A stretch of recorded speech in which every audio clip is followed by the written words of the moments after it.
Today at the Addison Historical Museum, we focus on the lives of those who endured one of America's most defining conflicts, the Civil War. A time when every day was a battle for survival, and every moment was a testament to the human spirit. Imagine the clamor of muskets, the crackle of campfires, the cries of the wounded. We journey into this tumultuous period by bringing to life the experiences of service members and civilians alike, those who shaped and were shaped by the war. Through the voices of these unsung heroes who labored tirelessly for freedom, we gain a deeper understanding of the sacrifices, resilience, courage, and humanity that marked this era. From the battlefield to the laundry lines, from the frontier to the front lines. I'm here with Tim Marcus, who's portraying one of the infantrymen from the Civil War. Tim, could you kind of explain to us what was the motivation for people joining the cause before the draft? Before the draft, the motivation was patriotic, right? The need to keep the Union together.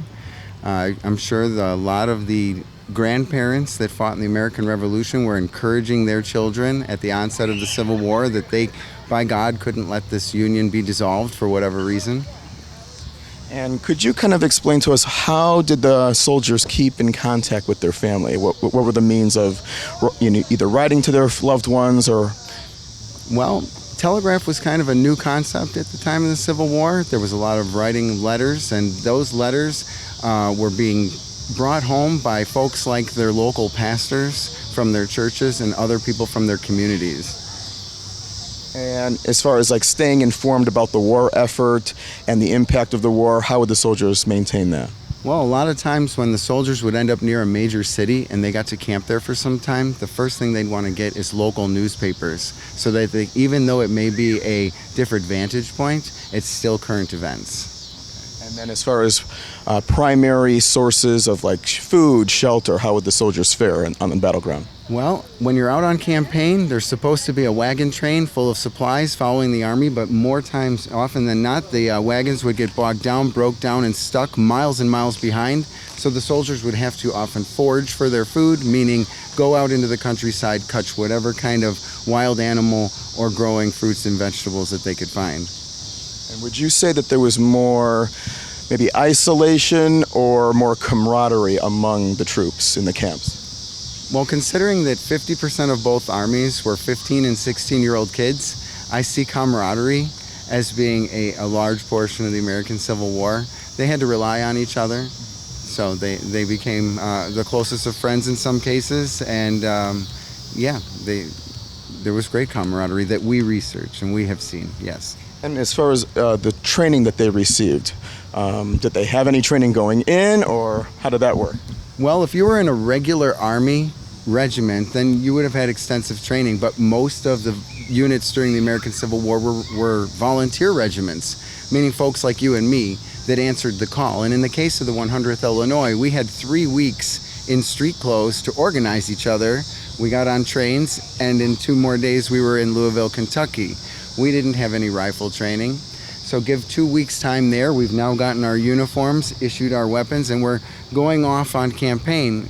So you're talking maybe 6 weeks from home, and you're seeing your first action. How well were they trained? A lot of troopers were loading the rifles upside down and figuring why we can't get these things to work. That all changed quickly. Once they realized the situations they were in, drill was a daily practice, and they had to hone that skill because war is hell. And how would the soldiers kind of cope with the stress, the mental fatigue? Was there any supports on site or not so much? From what I've researched, PTSD was something that was not diagnosed at that time, and almost everyone suffered from it. And no, there wasn't really any treatment planned for any of these troopers. And what kind of support or maybe resources did they have, either from government or from local organizations? The best you're going to see is from church communities, or in our case, union sympathizing communities that could tend to your needs. Other than that, no.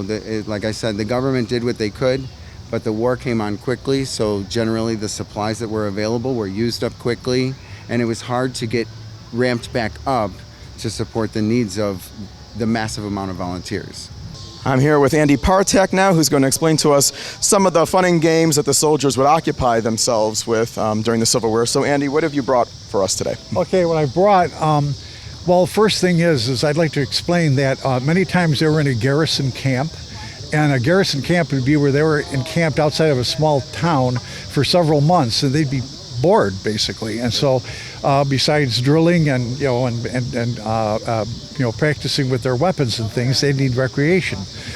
What they would do is they'd write letters home. Okay, there were an early form of baseball and also horseshoes, but they called it rings back then. Okay, but then they also played games that were like on a tabletop. Some of the historic games, it's really surprising, were dominoes, which I've indicated over there.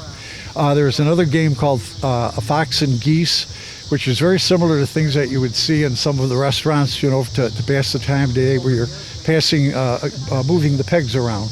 They would play cards, okay, and then they would also, there was some gambling early on, and there's a game called Chuck-a-Luck, and people do play it today, and it was a gambling game. But the problem with gambling then is that a lot of times there would be fights breaking out, so they outlawed gambling early on, and so that was not something that they would do. Also, what they would do is, on the flip side, they would have a checker or chessboard, and then they would make their checker and chess pieces out of sections of branches. They would cut the branches into discs and color them, and then put a mark on them, like it was like a king or a queen or whatever, and they would play. And chess was a very popular game along with checkers as well. Okay, and then we see a lot of the money and the currencies here. Just really quick, what we've got here is this is the money of the time, and they're called greenbacks, and they're green as can be. Surprisingly enough, if you look at $1 today, it's also green on the back, so it's still a carryover. The denomination, they had $1 bills, $2, $5, $10, $20, $50, $100, $500, and $1,000 bill. A $1,000 bill in today's money would be worth $18,000. Wow. So when you think about that, that was actually used, for corporate transactions. Another thing that was interesting is that when the war broke out, regular people hoarded their coinage because the coins had actually intrinsic value. The silver in the dime was worth a dime, so that no matter what happened to the paper money, that had value. When that was taken off the market, the government had to issue paper money to cover the coins. So there was nickels, dimes, quarters, and 50-cent piece. One last thing, and I know I'm rambling here, is one thing to keep in mind: a penny back then was worth 18 cents. So you couldn't buy one bolt. You know what I'm saying? Because right. So generally, when you went to a sutler or you went to a general store, you'd either have to buy things in bulk or a whole bunch of things, or have a tab, either a credit or a debit. I mean, if you had more money than you were buying, well, then they'd give you as a credit for the next time you came in. And I can't help but notice we didn't actually talk about the uniforms with Tim from before. Could you kind of go over some of the kind of some of the elements? Okay. Yeah, well, I'm going to start from the top and I'll work my way down. Okay. Now this is called a slouch hat. Okay. And the reason why you see this turned up, it's pretty stylish though, but that's not the case. Normally you would hold your musket like so, and so it would be against your head here, and the brim would be a problem. Now, another thing would be is a kepi, which people normally see, and it's a little cap that's got the brown, looks like a little beanie on the head. Kepi, and there's also a forage cap that was a little bit taller. Forage, so that they can use that for a basket, when they're gathering apples or what have you. Okay, and then moving on down the line, this would be called a sack coat, 4-button sack coat. It's made of wool, and they also called it a blouse back then. And then going on down, we had the wool trousers, blue. The shoes were actually brogans, and they did have a right and left. A lot of people thought it was just one thing, but it was actually right and left. The accoutrements that we've got. Okay, this would be this is the cartridge box. This is where we carry our ammo, and the ammo was a small paper cartridge. This is a cap pouch. This had the firing cap that you'd have on the musket, and these are basically called leathers, right? Of course, the canteen, and that's pretty self-explanatory. And then another thing that they would have would be a haversack. Haversack was actually, we'll call it a purse with all their personal items in it. They'd have letters in here. They would have their mess kit, which would be their plates and forks and things like that, and also food. And then, of course, a knapsack. And then with this, everybody sees a soldier with their knapsack on their back and the blanket roll and all this kind of stuff. They abandoned that early on because it was so heavy. They would literally leave it on the side of the road, and go with a blanket roll, which would they have their blanket and have all their goods inside of that. Thank you so much, Andy. Alrighty. I'm with Stephen Ashby, who's going to introduce us to all of the inner workings, the parts, all of it for a musket here. So, Stephen, could you tell us how this thing is loaded? What goes into actually carrying something like this and using it on the battlefield? Sure. The musket I have here is it's a replica of an 1861 Springfield musket that was one of the most widely used muskets on the Union side during the Civil War. The other main musket that was used was called an Enfield, and the Enfield was very similar to the 1861 Springfield, and it was more widely used by the Confederates because they were able to get them from England where the Enfield was made. But this is the Springfield. It's a 3-band Springfield, as you can see the 3 bands here, and this is the lock. It's a percussion musket. It only fired with a percussion cap. And to demonstrate how it was loaded, they would have the order to load. They would reach behind in their cartridge bag in the back. They would pull out a ready-made cartridge which had the powder and bullet already in the cartridge. They would tear one end off that had the powder, pour the powder in, turn the cartridge around, tear that off, and then would put the bullet in. Then they would take the ramrod out like this, and then ram everything down. And now you're ready there, but you still weren't ready to fire the musket. What you had to do next was pull the musket up like this, and reach in your cap pouch, and pull out a little metal cap like this, and put it on the nipple here. And once that's on there, now you're ready to fire. And it was a loaded gun. A good soldier could get off 3 rounds in a minute. And when you've got people coming at you that want nothing more than to kill you, trying to get one off is a task. But a good soldier could get 3 shots off in a minute. If they were doing close combat, hand to hand, or was going to be that, they would use their bayonet. And the bayonet would be put on, and it would all be ordered, and now they'd be ready with their bayonets. And then if they had to charge, they would be ready with their bayonet. They didn't do that a whole lot. They tried to avoid that as much as possible, but if it came to it, yeah, they would use their bayonet. The bayonet was used for other things like candlestick, something to cook their food, something to turn their frying pan or move it like that. There was a lot of uses for that. But yeah, and then they had the sling on it. After it was shot 8, 9, 10 times, it had to be cleaned because the powder built up inside and it had to be cleaned. So they would a lot of times pass it back to a sergeant or whatever. They would get another musket and fire that and everything. But yeah, this was a 1861 rifled musket. Effective range was 200, 400 yards. A marksman could hit a target maybe 700, 800, 900 yards, a marksman. Wow. But soldiers like this, and they also enjoyed the Enfield as well. Fantastic. Now, I imagine that this would be kind of very difficult to repair if something went wrong. Would the gun completely just be unusable, or was there a way to repair it in the moment? There was ways to repair it, and usually that was done. They didn't want the regular soldier to do that. They just handed him another rifle so he could keep firing. They would hand it back to a sergeant or some officer behind who would start the repair if possible. A lot of times during the heat of battle, the soldier would put too many rounds in and forget, and he'd fire the gun, and a lot of times the barrel would explode, and it would be kind of a disaster for the guy firing it. But they would pass it back to somebody who would repair it, and they had the tools with them to repair the gun if they could. So yeah, they did the best they could. And lastly, we are here with Eileen Partak, representing the laundresses back in the day in the Civil War. So Eileen, could you tell us what would a typical day look like for someone doing all the loads of laundry for the soldier?